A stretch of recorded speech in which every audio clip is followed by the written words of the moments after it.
নবীজি বলেন, কারো অন্তরের মধ্যে যদি গম পরিমাণ, জব পরিমাণ, সরিষার দানা পরিমাণ ইমান থাকে, গম পরিমাণ, জব পরিমাণ, সরিষার দানা পরিমাণ ইমান, এই মানুষটা যদি বিভিন্ন অপরাধের কারণে জাহান্নামের সাজা ভোগ করতেও হয়, জাহান্নামের সাজা ভোগ করার পর আমি নবী বলে দিলাম, একদিন জাহান্নাম থেকে বের হয়ে ওই সরিষা পরিমাণ ইমানের কারণে আল্লাহর জান্নাতে প্রবেশ করবে। খাঁটি ইমান, বিশুদ্ধ ইমান, এটার মধ্যে কোনো ঝামেলা করা যাবে না। আল্লাহ কথাগুলা বুঝার তৌফিক দান করেন। দোকানের শাটারটা লাগাইতেছেন, অর্ধেক শাটার আপনি নিছেন, মুয়াজ্জিন মসজিদের মধ্যে বলে কদ কামাতিস সালাহ, কদ কামাতিস সালাহ, নামাজ দাঁড়ায় গেছে, নামাজ দাঁড়িয়ে গেছে। এই টাইমে কাস্টমার এসে কয় 10,000 টাকার সদায় লাগবে, টেনশনে পড়ে গেলেন, নামাজ 10,000, নামাজ 10,000, নামাজ 10,000, পুরাই টেনশনে আছে। আল্লাহ তাআলা বলেন, সম্পদ যেন তোমাদেরকে আল্লাহর থেকে দূরে সরায় না দেয়। নামাজ দাঁড়িয়ে গেছে, আপনি শাটারও লাগাইতেছেন নামাজে যাওয়ার জন্য, আল্লাহ তাআলা বলেন, এই শোনো, সম্পদ যেন আল্লাহর থেকে দূরে সরায় না দেয়। কাস্টমার কয় 10,000, মুয়াজ্জিন কয় কদ কামাতিস সালাহ, টেনশনে পড়ে গেছে, কি করব? সূরা তাহার 132 নম্বর আয়াতে আল্লাহ বলেন, লা নাসআলুকা রিজকা নাহনু নারযুকুকা, নবী আপনার কাছে আমি রিজিক চাই না, আমি আপনারে রিজিক দেই। পরিবারকে নামাজের কথা বলেন, নিজে নামাজ পড়েন। নামাজের পর আল্লাহ তাআলা রিজিকের কথা কেন বললেন? কারণ রিজিকের টেনশনে মানুষ নামাজ থেকে দূরে থাকে। আল্লাহ বলেন, বান্দা তুমি নামাজে যাও, আমি তোমার থেকে রিজিক চাই না, আমি আল্লাহ তোমাকে রিজিক দিয়ে দেই। আল্লাহ তাআলা বলেন, ইন কানা আবাউকুম, যদি তোমাদের মা বাবা, ওয়া আবনাউকুম, যদি তোমাদের সন্তান, ওয়া ইখওয়ানুকুম, যদি তোমাদের ভাই বোন, ওয়া আজওয়াজুকুম, যদি তোমাদের বিবি, ওয়া আশিরাতুকুম, যদি তোমাদের পরিবার আত্মীয় স্বজন, ওয়া আমওয়ালুন ইখতারাফতুমুহা, যদি তোমাদের উপার্জিত সম্পদ, ওয়া তিজারাতুন তাখশাউনা কাসাদাহা, তোমাদের ব্যবসা, যেই ব্যবসায় লস হওয়ার টেনশনে থাকো, ওয়া মাসাকিনু তারদাউনাহা, যে বাসস্থান তোমরা অনেক ভালোবাসো, আহাব্বা ইলাইকুম মিনাল্লাহ ওয়া রাসূলিহি ওয়া জিহাদিন ফি সাবিলি, আল্লাহ তাআলা বলেন, এই 8টা জিনিস যদি আল্লাহ এবং তার রাসূল চাইতে তোমাদের কাছে বেশি প্রিয় হয়, ফাতারাব্বাসু, অপেক্ষা করো, হাত্তা ইয়াতি আল্লাহু বিআমরি, আল্লাহ তাআলা গজব নিয়ে আসার অপেক্ষা করো। বলি নাউযুবিল্লাহ। কি শিখলাম? এই 8 জিনিসের প্রতি আমাদের মহব্বত আছে বেশি। আল্লাহ বলেন, এইগুলা যদি আল্লাহর চেয়ে বেশি মহব্বতের হয়, নবীর চেয়ে বেশি মহব্বতের হয়, তাহলে গজবের অপেক্ষা থাকো। তাহলে কি শিখলাম? এই 8 জিনিসের চাইতে আল্লাহকে বেশি ভালোবাসা, রসুলকে বেশি ভালোবাসতে হবে। আল্লাহ তৌফিক দান করে। এখানে কয় জিনিসের ভালোবাসার কথা হলো? 8 জিনিসের ভালোবাসার কথা। এবার আমার সাথে বলেন, সাধারণত মৌলিকভাবে 2টা জিনিস আমাদেরকে আল্লাহর থেকে দূরে রাখে। 1 সম্পদ, 2 সন্তান। এই 2টা মৌলিকভাবে আমাদেরকে খালি আল্লাহর থেকে গাফেল করে দেয়। সূরা মুনাফিকুনের 9 নম্বর আয়াতে আল্লাহ বলেন, ইয়া আইয়ুহাল্লাযীনা আমানু লা তুলহিকুম আমওয়ালুকুম ওয়ালা আওলাদুকুম আন যিকরিল্লাহ। আল্লাহ তাআলা বলেন, হে ঈমানদারগণ, লা তুলহিকুম আমওয়ালুকুম ওয়ালা আওলাদুকুম, তোমাদের সম্পদ, তোমাদের সন্তান তোমাদেরকে যেন গাফেল করে না দেয়, আন যিকরিল্লাহ, আল্লাহর স্মরণ থেকে যেন গাফেল করে না দেয়। আল্লাহু ওয়া রাসূলুহু আহাব্বা ইলাইহি মিম্মা সিওয়াহুমা وأن يحب المرء لا يحبه إلا لله وأن يكره أن يعود في الكفر كما يكره أن يقذف في النار أو كما قال عليه الصلاة والسلام اللهم صل على محمد وعلى آل محمد كما صليت على إبراهيم وعلى آل إبراهيم إنك حميد مجيد اللهم بارك على محمد وعلى آل محمد كما باركت على إبراهيم وعلى آل إبراهيم إنك حميد مجيد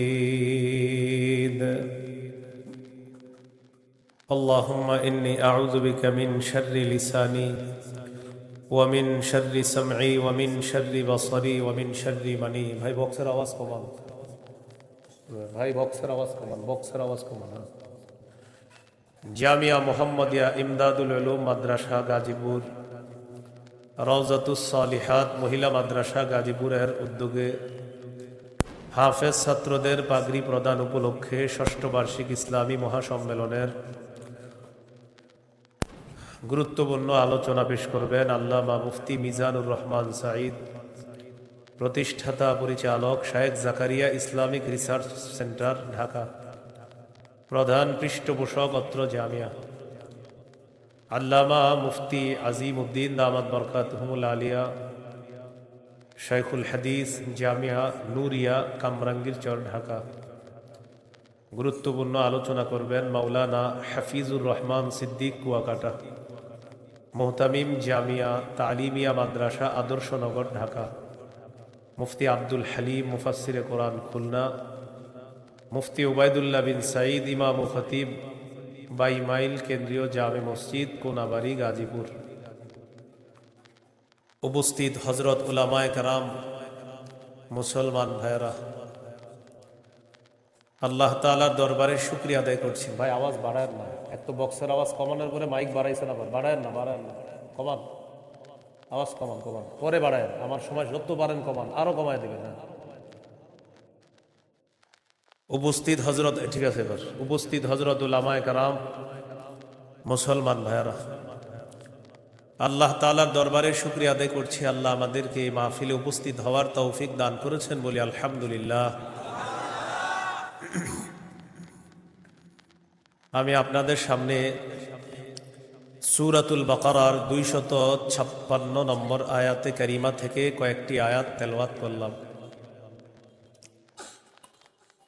256 নম্বর আয়াতে আল্লাহ তাআলা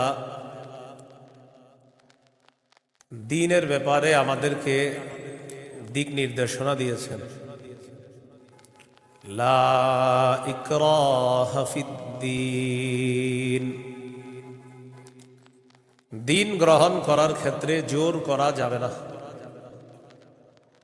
কাউকে দিন গ্রহণ করার ক্ষেত্রে, ইসলাম গ্রহণ করার ক্ষেত্রে জোর করা যাবে না। তবে ইসলামের দাওয়াত দেওয়া যাবে, ইসলামের সৌন্দর্যতা তাদের সামনে পেশ করা যাবে।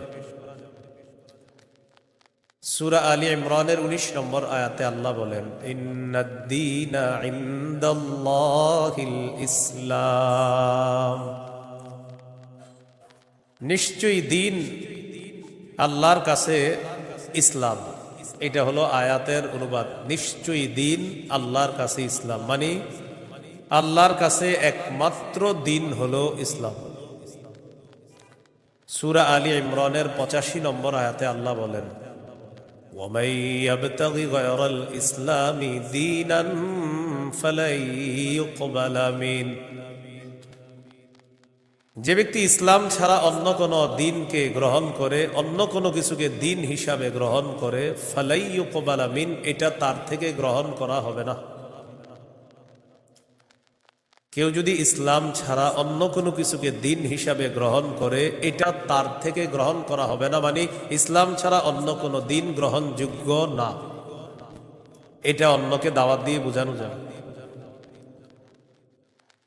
জাহিলি যুগের বন্ধা নারীরা যাদের সন্তান হয় না, এই জাতীয় নারীরা মানত করলো, আমার যদি ছেলে হয় ছেলের ইহুদি বানাবো। নাউজুবিল্লাহ। কি বানাবে? নাজিবি গোত্রের ইয়াহুদিদেরকে বের করে দেওয়ার জন্য হুকুম আসলো। ইয়াহুদিদের আত্মীয় স্বজন যারা আছে তারা চিন্তা করলো, আমাদের আত্মীয় স্বজন যারা, তাদেরকে মুসলমান বানায়া মদিনায় রাইখা দিই।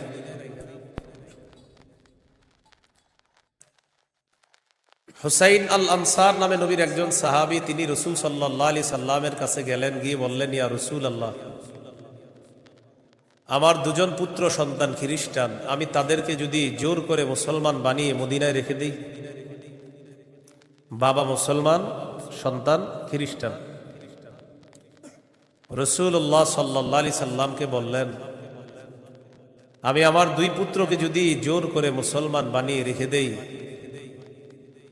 তখন আল্লাহ তাআলা সূরা বাকারার 256 নম্বর আয়াত নাজিল করলেন, লা ইকরাহা ফিদ্দীন।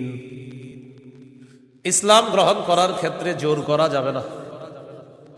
ক্বাদ তাবায়্যানার রুশদু মিনাল গাই। হেদায়েত স্পষ্ট হয়ে গিয়েছে গুমরাহি থেকে, পথভ্রষ্টতা থেকে। কোনটা হেদায়েত, কোনটা গুমরাহি, এটা মানুষের কাছে স্পষ্ট। এই কথা আল্লাহ কেন বললেন? হেদায়েত মানুষের সামনে এখন স্পষ্ট, এখন যদি মানুষ গ্রহণ না করে, এটা তার হতভাগা হওয়ার লক্ষণ। যদি সে গ্রহণ করে, এটা তার সৌভাগ্য, সে একজন সৌভাগ্যবান। সে সৌভাগ্যবান হওয়ার লক্ষণ হবে যদি হেদায়েত গ্রহণ করে। জোর করে বলা যাবে না তুমি মুসলমান হতেই হবে। ফামান ইয়াকফুর বিত-তাগুতি ওয়া ইউমিন বিল্লাহ ফাকাদ ইসতামসাকা বিল উরওয়াতিল ওয়াসকা লা ইনফিসামা লাহা। হেদায়েত স্পষ্ট হয়ে যাওয়ার পরেও যারা তাগুতকে অস্বীকার করবে, আল্লাহকে যারা বিশ্বাস করবে, হেদায়েত আর গুমরাহি দুইটা স্পষ্ট হয়ে যাওয়ার পর যারা তাগুতকে অস্বীকার করবে তথা পথভ্রষ্টতাকে বর্জন করবে, ওয়া ইউমিন বিল্লাহ, আর যারা আল্লাহকে বিশ্বাস করবে, ফাকাদ ইসতামসাকা বিল উরওয়াতিল ওয়াসকা, সে এমন এক মজবুত হাতলকে আঁকড়ে ধরলো, লা ইনফিসামা লাহা, যেই মজবুত হাতল কখনো ছুটে যাওয়ার সম্ভাবনা নাই। এমন এক মজবুত হাতল, যেই মজবুত হাতল তাকে জান্নাতে পৌঁছায় দিয়েছে। এটা হলো তাওহীদ। বলেন, এটা কি? তাওহীদ। তাগুত দ্বারা উদ্দেশ্য হলো যত সীমা লঙ্ঘনকারী আছে সবাই। আল্লাহ তাআলা বলেন, ফামান ইয়াকফুর বিত-তাগুতি ওয়া ইউমিন বিল্লাহ, যারা তাগুতকে অস্বীকার করবে আর আল্লাহকে বিশ্বাস করবে, ফাকাদ ইসতামসাকা বিল উরওয়াতিল ওয়াসকা লা ইনফিসামা লাহা, তারা এমন এক মজবুত হাতল আঁকড়ে ধরলো যেটা ছুটে যাওয়ার সম্ভাবনা নাই, বিচ্ছিন্ন হওয়ার সম্ভাবনা নাই। এই মজবুত হাতলের নাম হলো তাওহীদ, আল্লাহর একত্ববাদ স্বীকার করা। তাওহীদের মৌলিক 4টি শর্ত। প্রিয় ভাইরা, কয় শর্ত? 1 নম্বর, আল্লাহ ছাড়া কোনো ইলাহ নাই, এই বিশ্বাস নিয়ে মৃত্যুবরণ করা। 2 নম্বর, আল্লাহ ছাড়া কোনো ইলাহ নাই এই কথা মুখে বলবো, পাশাপাশি এই কথায় সামান্যতম সন্দেহ করা যাবে না। 3 নম্বর, আল্লাহ ছাড়া কোনো ইলাহ নাই মুখে বলার পাশাপাশি অন্তরে বিশ্বাস করা। 4 নম্বর, সবচাইতে বেশি আল্লাহকে ভালোবাসা। এই হলো তাওহীদের 4 শর্ত।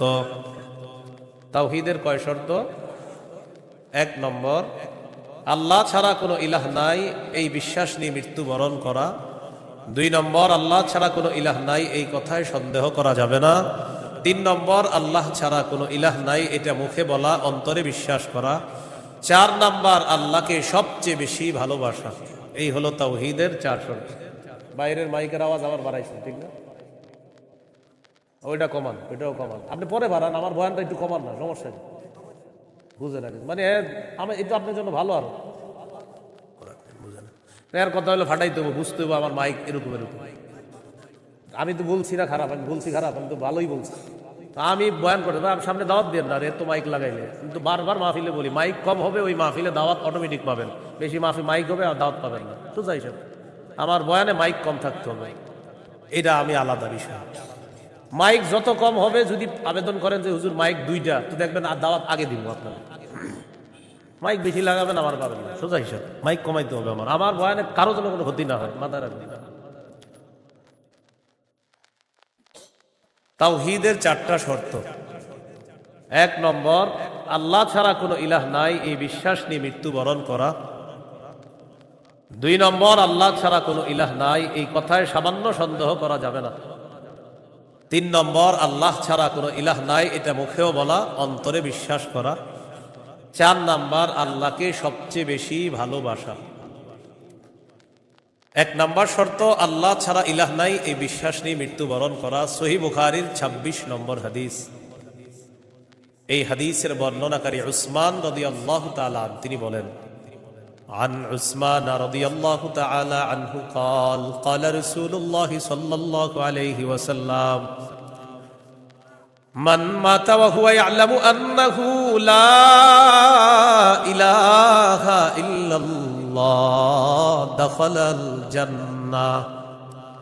নবীজি বলেন, কেউ যদি এই বিশ্বাস নিয়ে মারা যায় আল্লাহ ছাড়া কোনো ইলাহ নাই, আমি নবী বলে দিলাম দাখালাল জান্নাহ, সে জান্নাতে প্রবেশ করবে। সহিহ বুখারীর বর্ণনা 1237 নম্বর হাদিস, 1237। জিবরিল আমিন নবীর কাছে আসার পর বললেন, বাশির উম্মাতাকা আন্নাহু মান মাতা মিন উম্মাতিক লা ইউশরিকু বিল্লাহি শাইআ দাখালাল জান্নাহ। জিবরিল আমিন আসার পর বলে, ইয়া রাসূলুল্লাহ, আপনার উম্মতের মধ্যে যারা শিরিক না করে মারা যাবে, আল্লাহ তাআলা আমাকে পাঠিয়েছে আপনাকে বলার জন্য, শিরিক করা ছাড়া যারা মারা যাবে আপনি ওই উম্মতকে জান্নাতে প্রবেশের সুসংবাদ জানায়া দেন। বুঝে আসছেন সবার? তাহলে 1 নাম্বার, আল্লাহ ছাড়া কোনো ইলাহ নাই এই বিশ্বাস নিয়ে মৃত্যুবরণ করা। একদিন এক ফেরেশতা নবীজির কাছে আসছে। নবীজি সাল্লাল্লাহু আলাইহি সাল্লাম বলেন, তানি আতিম মির রাব্বি فخيرني بين أن يدخل نصف أمتي الجنة وبين الشفاعة। নবী বলেন, একজন ফেরেশতা আমার কাছে আসছে, আসার পর আমাকে 2টি বিষয়ের স্বাধীনতা দিয়েছে, যে কোনো একটা গ্রহণ করার জন্য।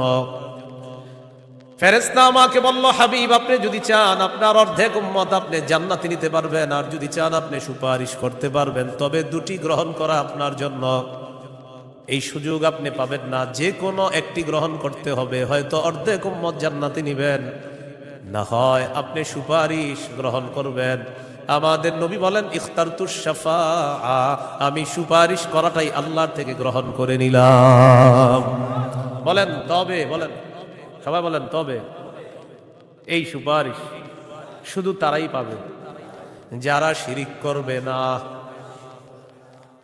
নবীজি বলেন, ওয়াহিয়া লিমান লা ইউশরিকু বিল্লাহি শাইআ, আমার সুপারিশ শুধু তারাই পাবে যারা আল্লাহর সাথে শিরিক করবে না, তারাই শুধু আমার সুপারিশ পাবে, অন্যরা কিন্তু আমার সুপারিশ পাবে না।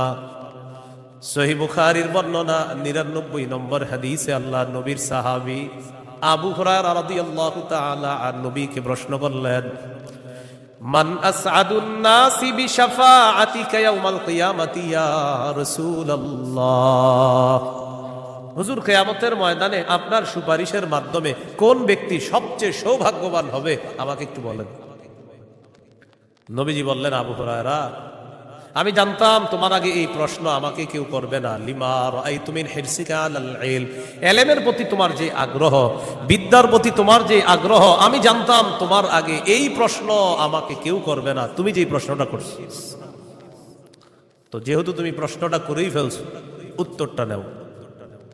আসাদুন নাসি বিশাফাআতি ইয়াউমাল কিয়ামাতি মান ক্বালা লা ইলাহা ইল্লাল্লাহ খালিসাম মিন কিবালি নাফসি।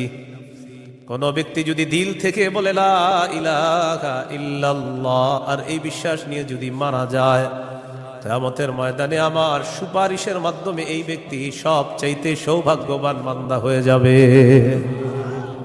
কি শিখলাম বলেন? লা ইলাহা ইল্লাল্লাহ। তিরমিজির বর্ণনা 3592 নম্বর হাদিস। قال رسول الله صلى الله عليه وسلم ما عبد قال لا إله إلا الله مخلصا قط إلا فتحت له أبواب السماء حتى تفزع إلى العرش। নবীজি বলেন, কোন বান্দা যদি একবার ইখলাসের সাথে লা ইলাহা ইল্লাল্লাহ পাঠ করে, আল্লাহর আসমানের সবগুলা দরজা খুলে দেওয়া হয়, তার লা ইলাহা ইল্লাল্লাহ যেন আরশ পর্যন্ত পৌঁছে যায়। তাওহীদের কয় শর্ত ভুলে গেছে? কয় শর্ত? 1 নম্বর, আল্লাহ ছাড়া ইলাহ নাই, এই বিশ্বাস নিয়ে মরতে হবে। 2 নম্বর, আল্লাহ ছাড়া কোনো ইলাহ নাই, এই কথায় সামান্য সন্দেহ করা যাবে না। সূরা হুজুরাতের 15 নম্বর আয়াতে আল্লাহ বলেন, ইন্নামাল মুমিনুনা আল্লাযীনা আমানু বিল্লাহি ওয়া রাসূলিহি সুম্মা লাম ইয়ারতাবু وجاهدوا بأموالهم وأنفسهم في سبيل الله أولئك هم الصادقون। আল্লাহ তাআলা বলেন, প্রকৃত ঈমানদার হলো তারা যারা আল্লাহকে বিশ্বাস করে, রাসূলকে বিশ্বাস করে, সামান্য সন্দেহ করে না। ওয়াজাহাদু বিআমওয়ালিহিম ওয়া আনফুসিহিম ফি সাবিলিল্লাহ, যারা নিজেদের জান-মাল নিয়ে আল্লাহর রাস্তায় লড়াই করে। আল্লাহ বলেন, উলাইকা হুমুস সাদিকুন, আমি আল্লাহ তাদেরকে কোরআনে খাঁটি সত্যবাদী বলে ঘোষণা করলাম। এরা খাঁটি সত্যবাদী, আল্লাহকে বিশ্বাস করে, রাসূলকে বিশ্বাস করে, একটু সন্দেহ করে না। 3 নম্বর শর্ত, লা ইলাহা ইল্লাল্লাহ, আমি মুখে উচ্চারণ করলাম আল্লাহ ছাড়া কোনো ইলাহ নাই, অন্তরেও বিশ্বাস করা। মুখে বললাম আল্লাহ ছাড়া কোনো ইলাহ নাই, অন্তরে যদি ঝামেলা থাকে এটা হবে মুনাফিক মার্কা শয়তান, নেফাকি হবে। এটা কি হবে বলেন তো? সবাই বলেন কি হবে? নেফাকি হবে। মুখে বলতে হবে, অন্তরেও স্বীকার করতে হবে। সূরাতুল ফাতহির 11 নম্বর আয়াতে আল্লাহ বলেন, ইয়াকুলুনা বিআলসিনাতিহিম মা লাইসা ফি কুলুবিহিম, তারা তাদের মুখ দিয়ে এমন কথা বলে যা তাদের অন্তরের কথা না। তাহলে বলেন তো, তাওহীদের 3 নম্বর শর্ত, মুখে বললাম একটা আর অন্তরে আরেকটা, শর্ত পূরণ হবে? মুখে যা বলবো অন্তরেও তা যদি হয়, এটা 3 নম্বর শর্ত পূরণ হবে। অন্তরে যদি ঈমান সরিষার দানা পরিমাণও হয়, একদিন জান্নাতে যাবে। সহিহ বুখারীর 44 নম্বর হাদিস। قال رسول الله صلى الله عليه وسلم يخرج من النار من قال لا إله إلا الله وفي قلبه وزن شعيرة من خير وفي قلبه وزن برة من خير وفي قلبه وزن ذرة من خير।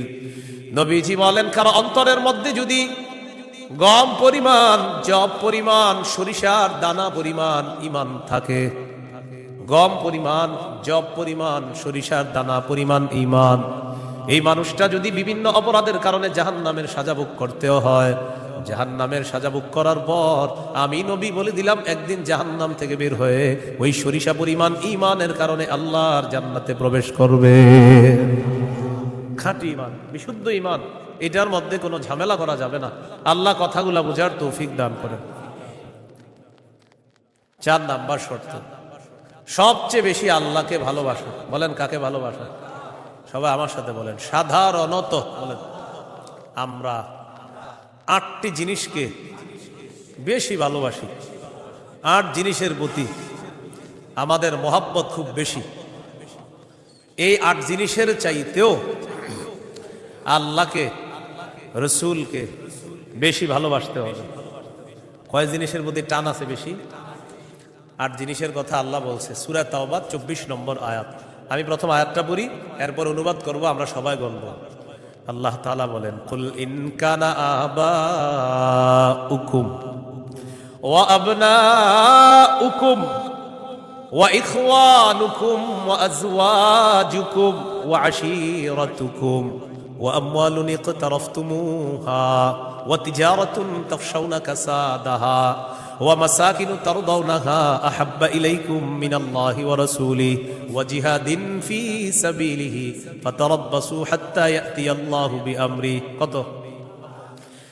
আল্লাহ তাআলা বলেন, ইন কানা আবাউকুম, যদি তোমাদের মা বাবা, ওয়া আবনাউকুম, যদি তোমাদের সন্তান, ওয়া ইখওয়ানুকুম, যদি তোমাদের ভাই বোন, ওয়া আজওয়াজুকুম, যদি তোমাদের বিবি, ওয়া আশিরাতুকুম, যদি তোমাদের পরিবার আত্মীয় স্বজন, ওয়া আমওয়ালুন ইখতারাফতুমুহা, যদি তোমাদের উপার্জিত সম্পদ, ওয়া তিজারাতুন তাখশাউনা কাসাদাহা, তোমাদের ব্যবসা, যেই ব্যবসায় লস হওয়ার টেনশনে থাকো, ওয়া মাসাকিনু তারদাউনাহা, যে বাসস্থান তোমরা অনেক ভালোবাসো, আহাব্বা ইলাইকুম মিনাল্লাহ ওয়া রাসূলিহি ওয়া জিহাদিন ফি সাবিলি।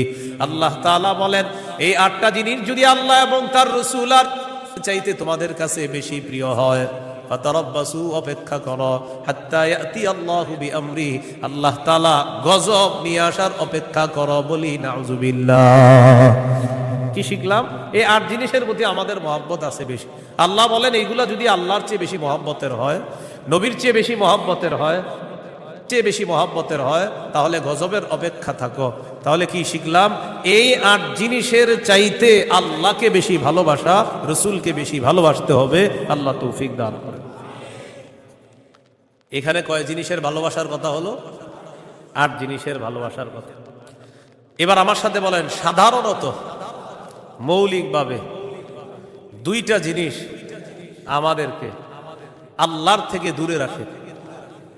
1 সম্পদ, 2 সন্তান। এই 2টা মৌলিকভাবে আমাদেরকে খালি আল্লাহর থেকে গাফেল করে দেয়। সূরা মুনাফিকুনের 9 নম্বর আয়াতে আল্লাহ বলেন, ইয়া আইয়ুহাল্লাযীনা আমানু লা তুলহিকুম আমওয়ালুকুম ওয়ালা আওলাদুকুম আন যিকরিল্লাহ। আল্লাহ তাআলা বলেন, হে ঈমানদারগণ, লা তুলহিকুম আমওয়ালুকুম ওয়ালা আওলাদুকুম, তোমাদের সম্পদ, তোমাদের সন্তান তোমাদেরকে যেন গাফেল করে না দেয়, আন যিকরিল্লাহ, আল্লাহর স্মরণ থেকে যেন গাফেল করে না দেয়। দোকানের শাটারটা লাগাইতেছেন, অর্ধেক শাটার আপনি নিছেন, মুয়াজ্জিন মসজিদের মধ্যে বলে, কদ কামাতিস সালাহ, কদ কামাতিস সালাহ, নামাজ দাঁড়ায় গেছে, নামাজ দাঁড়িয়ে গেছে। এই টাইমে কাস্টমার এসে কয় 10,000 টাকার সদায় লাগবে। টেনশনে পড়ে গেলেন, নামাজ 10,000, নামাজ 10,000, নামাজ 10,000, পুরাই টেনশনে আছে। আল্লাহ তাআলা বলেন, সম্পদ যেন তোমাদেরকে আল্লাহর থেকে দূরে সরায় না দেয়। নামাজ দাঁড়িয়ে গেছে, আপনি শাটারও লাগাইতেছেন নামাজে যাওয়ার জন্য। আল্লাহ তাআলা বলেন, এই সরো সম্পদ যেন আল্লাহর থেকে দূরে সরায় না দেয়। কাস্টমার কয় 10,000, মুয়াজ্জিন কয় কদ কামাতিস সালাহ। টেনশনে পড়ে গেছে, কি করব? সূরা তাহার 132 নম্বর আয়াতে আল্লাহ বলেন, লা নাসআলুকা রিজকা নাহনু নারযুকুকা, নবী আপনার কাছে আমি রিজিক চাই না, আমি আপনারে রিজিক দেই। পরিবারকে নামাজের কথা বলেন, নিজে নামাজ পড়েন। নামাজের পর আল্লাহ তাআলা রিজিকের কথা কেন বললেন? কারণ রিজিকের টেনশনে মানুষ নামাজ থেকে দূরে থাকে। আল্লাহ বলেন, বান্দা তুমি নামাজে যাও, আমি তোমার থেকে রিজিক চাই না, আমি আল্লাহ তোমাকে রিজিক দিয়ে দেই। সম্পদ আল্লাহর থেকে দূরে রাখে। আর হলো সন্তান, সারাদিন কান্নাকাটি করে না। যেই জোহর নামাজে রওনা করবেন, ওই টাইমে কয় আমি চিপস খাবো, সারাদিন কাঁদবে না। যখন নামাজে যাবেন তখন এক দুনিয়ার যত কিছু আছে সব খাইতে মন চায়। ইবলিস এসে খোঁচায়, কয়টা কয়টা কয়টা। আপনি তখন বুদ্ধি করে কি করবেন? ওইটারে প্যাম্পাস পরায়া মসজিদের এক কোনায় নিয়ে বসায় তুই বসে থাকেন, বসে থাকেন, বুঝেন নাই? আর ইবলিস রে বলবেন, ইবলিস তুমি যেই ঝামেলাটা আমার সাথে ডেলি নামাজের সময় করো, এই ঝামেলা করে কাজ হবে না। কারণ নামাজের সময় তুই যতবার আমার সন্তানরে খোঁচাবি, ওরে ততবার কাঁধে করে মসজিদে নিয়ে যাবো। প্যাম্পাস পরায় ওটারও নিয়ে যাবেন মসজিদে, নিয়ে পাশে বসায় রাখবেন। ইবলিস বুঝা ফেলবে না, এই রে খোঁচায় লাভ না, এরে খোঁচাইলে এই সন্তানও নামাজি বানায় ফেলবে। সুবহানাল্লাহ। সম্পদ, সন্তান আল্লাহর থেকে আমাদেরকে দূরে রাখে। প্রিয় ভাইয়েরা, এই 2 জিনিস যেন আমাদের মধ্যে এত মহব্বত গালেব না হয় যে এই 2 জিনিস এত পরিমাণ মহব্বত করতে গেলাম, আল্লাহকে ভুলে গেলাম, রসুলকে ভুলে গেলাম, আখিরাত ভুলে গেলাম। এমনটা ভালোবাসি, সন্তান ভালোবাসি, মা ভালোবাসি, বাবা ভালোবাসি, ঠিক, কিন্তু এর চেয়ে বেশি ভালোবাসি আল্লাহ। এই হলো আল্লাহকে সবচেয়ে, তাওহীদের কয় শর্ত? 4 নাম্বার, সবচেয়ে বেশি কাকে ভালোবাসা? আল্লাহকে রসুলকে সবচেয়ে বেশি ভালোবাসা, আল্লাহকে এরপর রসুলকে সবচেয়ে বেশি ভালোবাসা। সহিহ বুখারীর বর্ণনা 16 নম্বর হাদিস, ক্বালা রাসূলুল্লাহ সাল্লাল্লাহু আলাইহি ওয়াসাল্লাম সালাসুন মান কুন্না ফীহি ওয়াজাদা হালাওয়াতাল ঈমান। নবীজি বলেন তিনটা বৈশিষ্ট্য যদি কারো মধ্যে থাকে সে অন্তরের মধ্যে ঈমানের স্বাদ আস্বাদন করতে পারবে। এক নাম্বার, ইয়াকুন আল্লাহু ওয়া রাসূলুহু আহাব্বা ইলাইহি মিম্মা সিওয়াহুমা। আল্লাহ, আল্লাহ রসুল ছাড়া যত কিছু আছে সবকিছুর চাইতে আল্লাহ আর তার নবীকে বেশি ভালোবাসা। দুই নাম্বার, ওয়া আইয়ুহিব্বাল মারআ লা ইউহিব্বুহু ইল্লা লিল্লাহ, কোন মুসলমানকে শুধুমাত্র আল্লাহর জন্য ভালোবাসা। তিন নাম্বার, আইয়াকরাহা আইয়াউদা ফিল কুফরি কামা ইয়াকরাহু আইয়ুকযাফা ফিন্নার। আগুনের মধ্যে পুড়ে যাওয়া যেমন অপছন্দ, তেমনি ভাবে কুফরি করাটাও এমন অপছন্দ হওয়া। কোটি কোটি টাকা আপনার সামনে রাখা হলো আর বলা হলো আগুনে পুড়ে মারা যাও, আপনি তখন জবাব দিবেন আপনার কি মাথা খারাপ? আগুনে পুড়ে যদি আমি মারা যাই, কোটি টাকা দিয়ে আমি করবো কি? এবার আপনাকে বলা হলো কোটি কোটি টাকা দেওয়া হবে, তুমি কুফরি করো, আপনি জবাব দিবেন কোটি টাকার বিনিময়ে যেমন দুনিয়ার আগুনে পুড়তে চাই না, তেমনি ভাবে কোটি টাকার বিনিময়ে কুফরি করে জাহান্নামের আগুনেও পুড়তে চাই না। নবীজি বলেন কারো মধ্যে যদি এমন অনুভূতি থাকে আগুনে পুড়ে যাওয়া তার অপছন্দ, তেমনি ভাবে কুফরি করাটাও তার কাছে অপছন্দের, আল্লাহ তাআলা তার অন্তরের মধ্যে ঈমানের স্বাদ তৈরি করে দিবেন, ঈমানের স্বাদ দিবেন। তো এই তিনটার মধ্যে একটা হলো আল্লাহকে বেশি ভালোবাসা। বলেন তো তাওহীদের কয় শর্ত? এক নম্বর, আল্লাহ ছাড়া কোনো ইলাহ নাই, এই বিশ্বাস নিয়ে মৃত্যুবরণ করা। দুই নম্বর, আল্লাহ ছাড়া কোনো ইলাহ নাই, এটার মধ্যে একটুও সন্দেহ করা যাবে না। তিন নম্বর, আল্লাহ ছাড়া কোনো ইলাহ নাই, এটা মুখে বলা, অন্তরে স্বীকার করা, বিশ্বাস করা। চার নম্বর, আল্লাহকে সবচেয়ে বেশি ভালোবাসা। এই চার শর্ত পূরণ করে আমরা যেন কবরে যেতে পারি, আল্লাহ তাআলা তৌফিক দান করেন। এরপরে আল্লাহ বলেন ওয়াল্লাহু সামিউন আলিম, আল্লাহ সর্বশ্রোতা সর্বজ্ঞানী। এটা হলো সূরা বাকারার 256 নম্বর আয়াত। এখন আপনাদেরকে 56 নম্বর আয়াত থেকে জিজ্ঞাসা করতে চাই, একটা হলো তাগুতের দল আর একটা হলো আল্লাহর দল। দুনিয়াতে মৌলিকভাবে মানুষের দল দুইটা, একটা হলো হিজবুল্লাহ আল্লাহর দল, আর একটা হিজবুশ শয়তান শয়তানের দল। এই দুই দল মৌলিকভাবে মানুষের মধ্যে সূরা মুজাদালায় দুই দলের কথা আছে। তো এই দুই দলের মধ্যে আমরা কার দলে থাকবো? আল্লাহর দলে না শয়তানের দলে? আল্লাহর দলে আমরা যারা থাকবো আল্লাহ আমাদের অভিভাবক হয়ে যাবে। এই কথাটা আল্লাহ সূরা বাকারার 257 নম্বর আয়াতে বলতেছে, মন দিয়ে শুনেন কি বল। আল্লাহু ওয়ালিয়ুল্লাযীনা আমানু, যারা ঈমানদার তাদের অভিভাবক আল্লাহ। সুবহানাল্লাহ। আপনারা মাঝে মাঝে এমনি দোয়া করতে পারেন না, আল্লাহ আপনি আমার অভিভাবক, আল্লাহ আপনি অভিভাবক। আল্লাহ সূরা বাকারা 257 নম্বর আয়াতে বলছেন আপনি আমার অভিভাবক, আল্লাহ আমি তো সমস্যায় আছি, আমার সমাধান করে দাও। এইভাবে বলতে হবে, আল্লাহ আপনি বলছেন আপনি আমার অভিভাবক, আল্লাহ আপনি আমার সমস্যা সমাধান করে দেন, এইভাবে আল্লাহকে বলতে হবে। আল্লাহু ওয়ালিয়ুল্লাযীনা আমানু, আল্লাহ বলেন যারা ঈমানদার তাদের অভিভাবক হলেন আল্লাহ। ইউখরিজুহুম মিনাজ যুলুমাতি ইলান নূর, আল্লাহ তাআলা অভিভাবক ঈমানদারদেরকে অন্ধকার থেকে বের করে আলোর দিকে আল্লাহ তাআলা নিয়ে যায়। ওয়াল্লাযীনা কাফারু আউলিয়াউহুমুত তাগুত, আর যারা কাফের তাদের অভিভাবক হলো শয়তান। বলেন তো ঈমানদারের অভিভাবক কে?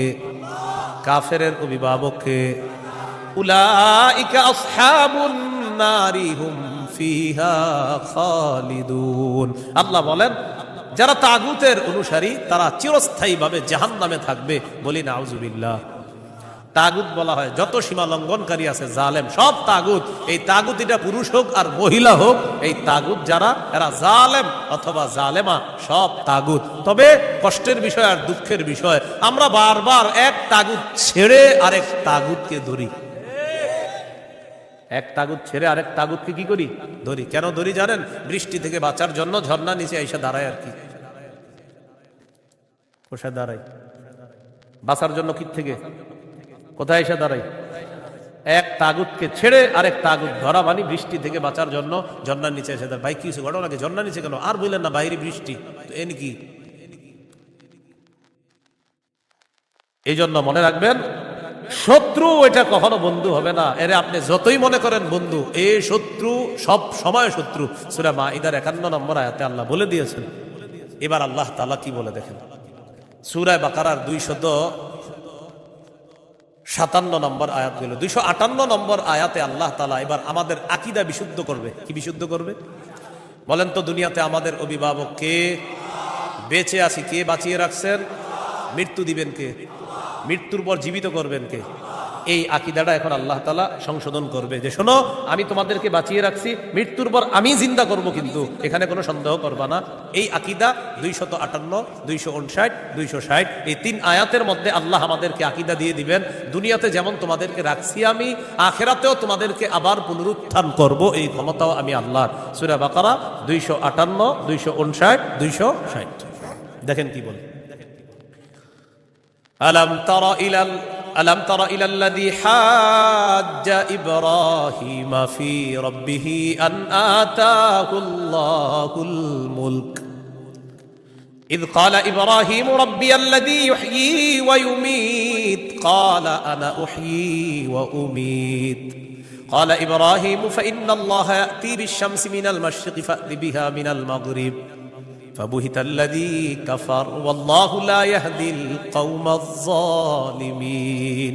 নবী আপনি কি দেখেন নাই, ওই ব্যক্তির ব্যাপারে চিন্তা করেন নাই যে ব্যক্তি ইব্রাহিম নবীর সাথে তার রবের ব্যাপারে ঝগড়া করেছে? যেই রব তাকে রাজত্ব দান করেছে, ওই রবের ব্যাপারে লোকটা ঝগড়া করেছে ইব্রাহিম নবীর সাথে। আল্লাহ তাআলা বলেন এই ব্যক্তি হলো বাবেল শহরের বাদশাহ নমরুদ। ইব্রাহিম নবীর সাথে ঝগড়া লাগছে, এই কারণে নমরুদকে আল্লাহ তাআলা রাজত্ব দান করছে। রাজত্ব পাওয়ার পর নমরুদ কয় আমি খোদা। ইব্রাহিম নবী বললেন আমার রব, রব্বি আল্লাযী ইহয়ী ওয়া ইউমীত, আমার রব হলেন তিনি যিনি জীবন দেয়, যিনি মৃত্যু দান করেন। নমরুদ পাল্টা জবাব দিয়ে বলে ক্বালা আনা উহয়ী ওয়া উমীত, আমিও তো জীবন দেই, আমিও তো মৃত্যু দেই। নাউযুবিল্লাহ। হ্যাঁ, ইব্রাহিম নবী বললেন রব তিনি যিনি জীবন দেয় মৃত্যু দেয়। নমরুদ কথা আমিও তো জীবন দিই মৃত্যু দিই। ইব্রাহিম নবী তাহলে কি করতে হবে? আমারও রব মানো, কারণ আমিও জীবন দিই মৃত্যু দিই। ইব্রাহিম নবী বললেন কিভাবে? জেলখানা থেকে 2 জন আসামি ধরে আনছে, একজনকে মেরে ফেলছে, আরেকজনকে ছেড়ে দিছে। মারার পর বলে এই যে দেখো আমি মৃত্যু দিলাম, ছেড়ে দেওয়ার পর বলে এই যে দেখো আমি জীবন দিলাম। কি ইন্টারন্যাশনাল পদ্ধতির জীবন মৃত্যু! হ্যাঁ, 2 জনকে ধরে আনছে, একটাকে হত্যা করছে আর একটাকে ছেড়ে দিছে। হত্যা করার পর বলে দেখো জীবন দিলাম, মৃত্যু দিলাম। জীবন দিলাম কিভাবে? আরেকটাকে ছেড়ে দিছে, এটা ছেড়ে দেওয়ার পর বলতেছে আমি তাকে জীবন দিলাম। আপনারা বলেন এটা কি জীবন মৃত্যু? ইব্রাহিম নবী চিন্তা করলেন এর এমন এক কথা বলে আটকাইতে হবে যে কথার পরে আর ঝগড়া করবে না। قال إبراهيم فإن الله يأتي بالشمس من المشرق فأت بها من المغرب। ইব্রাহিম নবী বললেন আমার রব আল্লাহ প্রতিদিন সূর্য পূর্ব দিক থেকে উঠায়, তুমি পশ্চিম দিক থেকে উঠায় দাও। তুমিও তো রব, তোমার দাবি অনুযায়ী। নাউজুবিল্লাহ। ফাবুহিতাল্লাযী কাফার, আল্লাহ তাআলা বলেন যে ঝগড়া করছে নমরুদ কাফের, ধরাশয়ী হয়ে গেল, ঝগড়ায় হেরে গেল। মুফাসসিরিনে কেরাম বলেন নমরুদ পাল্টা বলতে পারতো ইব্রাহিম আমি সূর্য পশ্চিম দিক থেকে উঠাতে পারবো না, তোমার রব আল্লাহ প্রতিদিন পূর্ব দিক থেকে সূর্য উঠায়, আমি তো পারবো না। তুমি তোমার রব আল্লাহকে বলো সূর্যটা যেন পশ্চিম দিক থেকে উঠায় দেখা দেয়। মুফাসসিরিনে কেরাম বলেন নমরুদ বুঝে শুনেই পাল্টা চ্যালেঞ্জ দেয় নাই। কেন দেয় নাই? নমরুদ কিন্তু চ্যালেঞ্জ দিতে পারতো পাল্টা, ইব্রাহিম তুমি আমারে বললা আমি যেন সূর্য পশ্চিম দিক থেকে উঠাই, তোমার রব যেহেতু পূর্ব দিক থেকে উঠায়, তো পাল্টা প্রশ্ন করতে পারতো নমরুদ ইব্রাহিম আমি তো পারলাম না, তোমার রব আল্লাহকে বলো আল্লাহ যেন সূর্যটা পশ্চিম দিক থেকে উঠায় দেখায়। মুফাসসিরিনে কেরাম বলে নমরুদ এটা বুঝে শুনেই পাল্টা প্রশ্ন করে নাই, কারণ নমরুদ জানে এই প্রশ্ন করলে ইব্রাহিম চ্যালেঞ্জ গ্রহণ করবে, আল্লাহকে বলবে আল্লাহ সাথে সাথে সূর্য পশ্চিম দিক থেকে উঠায় দেখায়। আর এটা যদি করে ফেলে নমরুদের দল ছোট হয়ে যাবে, হালকা হয়ে যাবে। এই জন্য নমরুদ আর পাল্টা চ্যালেঞ্জ দেয় নাই। বলেন তো নমরুদকে রাজত্ব দিয়েছিল কে? দেওয়ার পর বলে আমি খোদা। কি বলে? আমি খোদা। এই জন্য প্রিয় ভাইয়ারা সামনের দিকে যাদেরকে আমরা শাসন ক্ষমতায় বসাবো, যাদেরকে আমরা দায়িত্ব দিব, বুঝে শুনে দায়িত্ব দিতে হবে।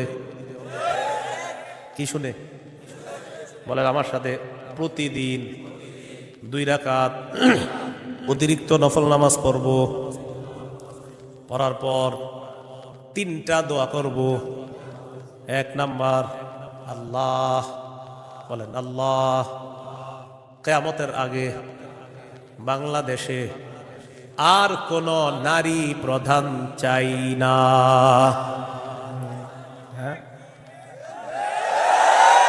কি প্রধান চাই না? সবাই জোরে বলেন কেন? আরো জোরে বলেন, আরো জোরে, আরো জোরে। قال رسول الله صلى الله عليه وسلم لا يفلح قوم ولوا امرهم امرأتان।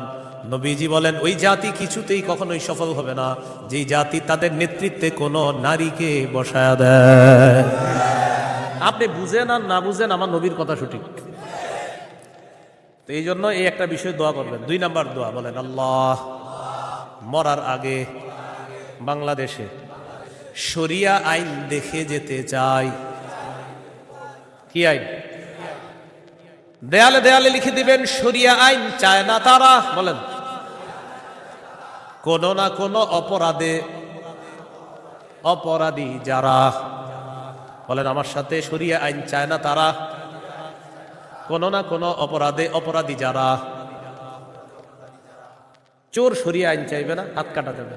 ধর্ষক শরিয়া আইন চাইবে না, তাকে পাথর মেরে হত্যা করা হবে, তার উপর ইসলামের শাস্তি প্রয়োগ করা হবে। এই জন্য ধর্ষক চাইবে না, চোর চাইবে না।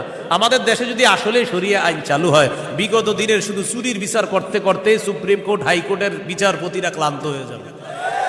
শুধু চুরির বিচার হলে, কিসের বিচার? এটা 2 নাম্বার দোয়া করবেন। 3 নাম্বার দোয়া, বলেন আল্লাহ, আমাদের দেশে এমন একজন শাসক দিয়ে দেন যেই শাসক মৌলিক 4টি কাজ করবে। 1 নাম্বার, নামাজ কায়েম করবে। 2 নাম্বার, যাকাত প্রতিষ্ঠিত করবে।